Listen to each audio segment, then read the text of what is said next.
In this video, we're going to learn how to write fractions in Word.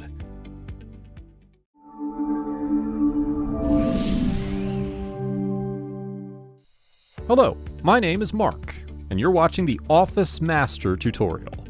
Office Master is here to help you learn how to use Microsoft Office in a quick and simple step-by-step tutorials. Fractions are used in all sorts of writing, from science and math papers to financial reports, and even recipes. Microsoft Word features an equation tool, which includes an option to create a custom fraction. Navigate to the Insert tab, and in the Symbols group, select the Equation button, then select Insert New Equation. The Equation tab appears in the ribbon. Navigate to this tab. In the Structures group, select Fraction, and pick a fraction design in the drop-down menu.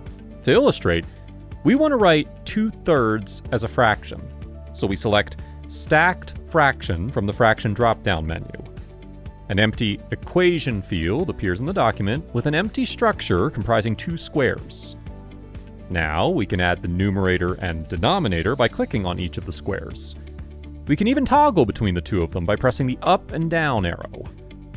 This is the best option if you're using a fraction as part of an equation, or you're presenting it separate from the main text in the document. However, equation fields don't always fit well with the surrounding text. There are various ways to edit a fraction.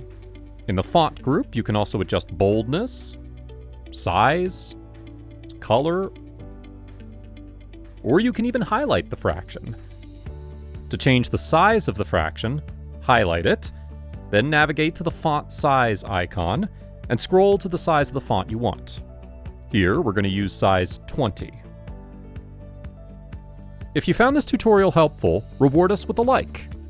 Is this your first time on our YouTube channel? We would be more than grateful to welcome you to our community, so hit the subscribe button to enjoy more of our videos and learn how to master Word. Thanks for watching, and see you in the next video.